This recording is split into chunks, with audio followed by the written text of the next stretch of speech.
ఈ ఎలక్ట్రికల్ వాళ్ళకైనా, సివిల్ వాళ్ళకైనా, ఇక సర్వే వాళ్ళకైనా వచ్చేసరికి ఇంకొక government electrical company job recruitment notification release చేయింది. అదేంటంటే power grid corporation of India private limited.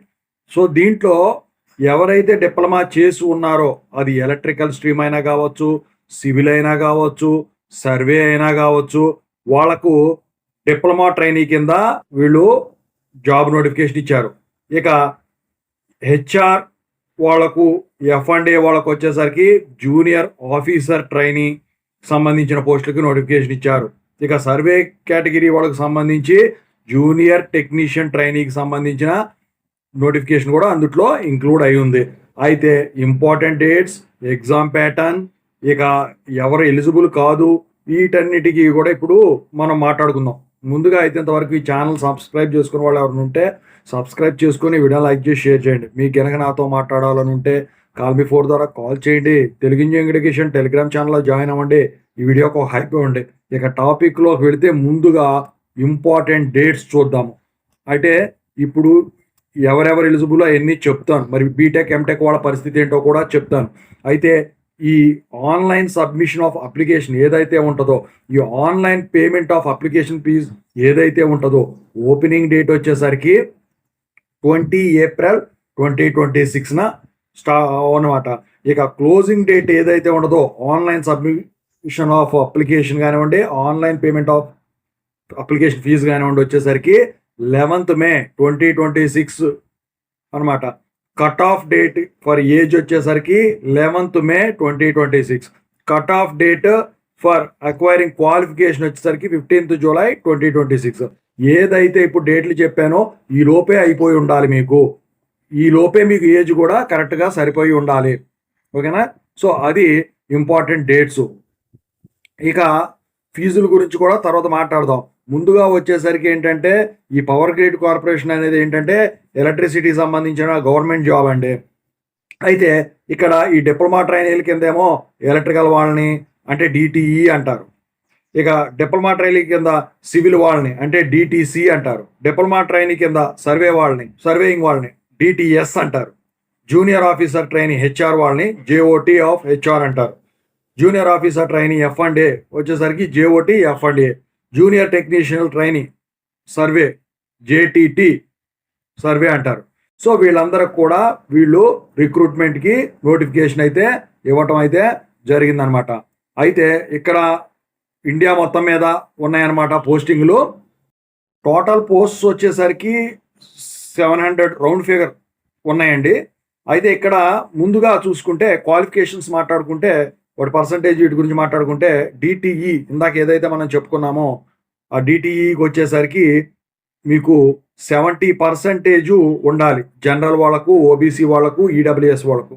SC, ST, PW వాళ్ళకు మాత్రం పాస్ మార్కులు ఉంటే సరిపోతుంది. అయితే ఈ ఎలక్ట్రికల్లో బ్రాంచెస్ ఏమి ఉండొచ్చు అంటే electrical power, electrical and electronics, power system engineering, power engineering, ఇవన్నీ కూడా ఎలిజిబుల్ అనమాట.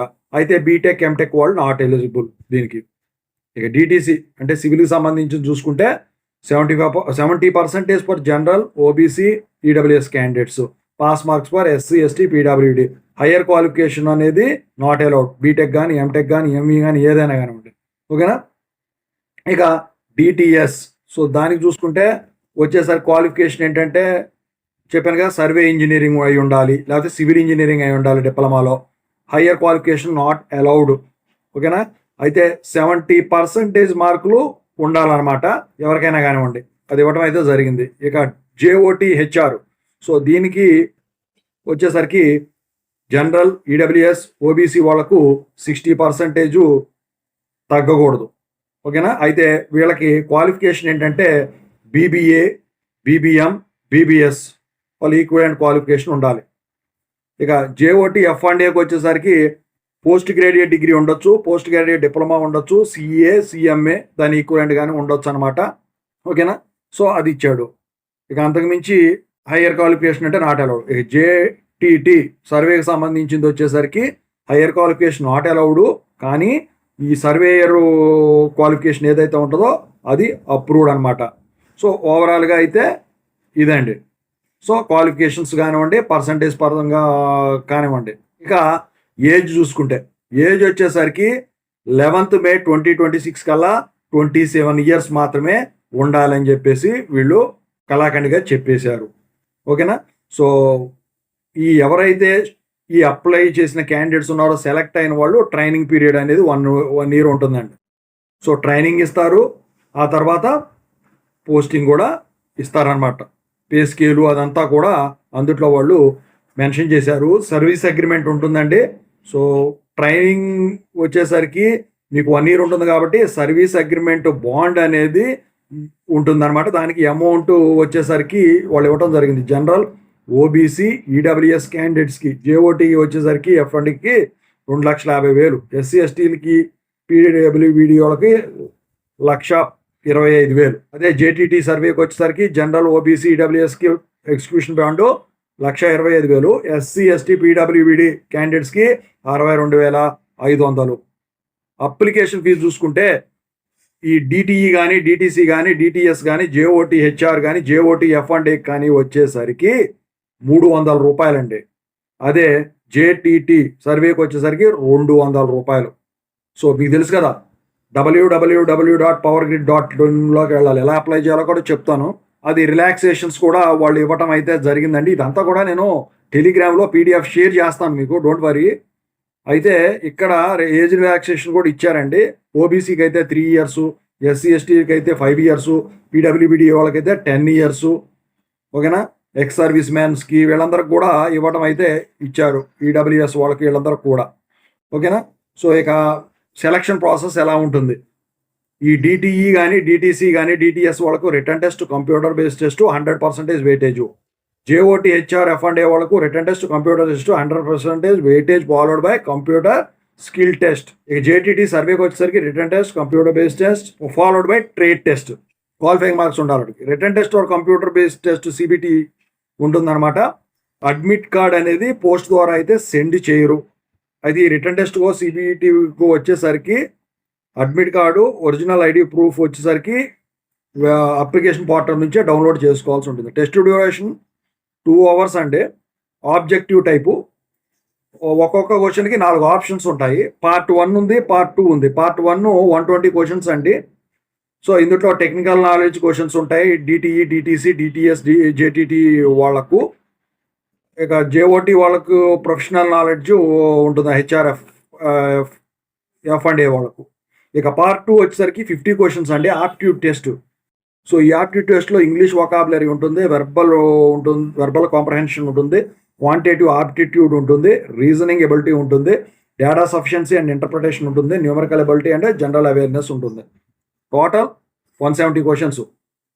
ఒక్కొక్క క్వశ్చను 1 మార్కు. అయితే రాంగ్ అండ్ మల్టిపుల్ ఆన్సర్స్కి వచ్చేసరికి నెగిటివ్ మార్కింగ్, ఒక్కొక్క రాంగ్ ఆన్సర్కి 1/4 డిడక్షన్ అనేది ఉంటుందన్నమాట. సో ఇక ఆ తర్వాత return test, computer based test, qualifying criteria ఎలా ఉంటుంది. అదే డిటిఈ, డిటిసి, డిటిఎస్, జేఓటీ హెచ్ఆర్ ఎఫ్&ఏకి వచ్చేసరికి అన్రిజర్వ్డ్ వేకెన్సీస్, ఈడబ్ల్యూఎస్ వాళ్ళకి వచ్చేసరికి మినిమం 30% ఉండాలండి ఒక్కొక్క పార్ట్లో. పార్ట్ 1లో 30% మార్కులు రావాలి పాస్ మార్కులు, పార్ట్ 2లో 30% మార్కులు రావాలి సెపరేట్గా. అంటే దాంట్లో పాస్ అవ్వాలి, దీంట్లో పాస్ అవ్వాలి. ఓవరాల్గా చూసుకుంటే 40% రెండు కలిపితే పాస్ మార్కులు రావాలి. ఇక రిజర్వ్డ్ వేకెన్సీస్ వచ్చేసరికి మినిమం 25% ఉండాలండి పాస్ మార్కులు. పార్ట్ A1 కానీ, పార్ట్ 2 కానీ, దేనికి దానికి 25% రావాలి. ఓవరాల్గా చూసుకుంటే 30% అగ్రిగేట్గా. సో అదే జేటీటీ సర్వేకి వచ్చేసరికి అన్రిజర్వ్డ్ వేకెన్సీస్కి, ఈడబ్ల్యూఎస్కి వచ్చేసరికి మినిమం 40 మార్క్స్ రావాలి టోటల్గా అన్ని పార్ట్ల మీద, అది ఇచ్చిన దాని మీద. ఇక రిజర్వ్డ్ వేకెన్సీస్కి మినిమం 30% రావాలి అందుట్లో పాస్ మార్కులు అనేది. సో ఇది అదనమాట. ఇక కంప్యూటర్ స్కిల్ టెస్ట్ ఉంటుందండి. సో దానికి అన్రిజర్వ్డ్ ఈడబ్ల్యూఎస్ వాళ్ళకు 50% మార్కులు క్వాలిఫైయింగ్కి, 40% మార్కులు ఏమో రిజర్వ్డ్ కేటగిరీ వాళ్ళకి క్వాలిఫైయింగ్కి ఆ రీజియన్లో. ఇక ట్రేడ్ టెస్ట్ ఏదైతే ఉంటుందో ఆ ట్రేడ్ టెస్ట్కి వచ్చేసరికి ఈడబ్ల్యూఎస్ వాళ్ళకి, అన్రిజర్వ్డ్ వాళ్ళకి 40% క్వాలిఫైయింగ్ మార్క్స్, రిజర్వ్డ్ కేటగిరీ వాళ్ళకు 30% క్వాలిఫైయింగ్ మార్క్స్. సో ఇదంతా అయిన తర్వాత ఫైనల్ మెరిట్ లిస్ట్ అనేది వాళ్ళు రిలీజ్ చేయడం జరుగుతుందండి. ఆఫర్ లెటర్ ఇవన్నీ ఉంటాయి. సో పే స్కేల్ అన్నీ కూడా ఇచ్చాడు. అప్లై చేయాలంటే www.powergrid.in వెళ్ళిన తర్వాత కెరీర్ సెక్షన్ ఉంటుంది. కెరీర్ సెక్షన్ నుంచి జాబ్ ఆపర్చునిటీస్ పోతే అందుట్లో నాన్ ఎగ్జిక్యూటివ్ పొజిషన్స్ అని ఉంటాయి. సో అందుట్లోకి వెళ్తే recruitment of non executive post 2026 అని ఉంటుంది. సో దాని మీద క్లిక్ చేస్తే మీకు అప్లికేషన్ ప్రాసెస్ అనేది ఉంటుంది. అప్లికేషన్ ఐడి సేవ్ చేసుకోండి, ప్రింట్ కూడా తీసుకోండి. Thank you.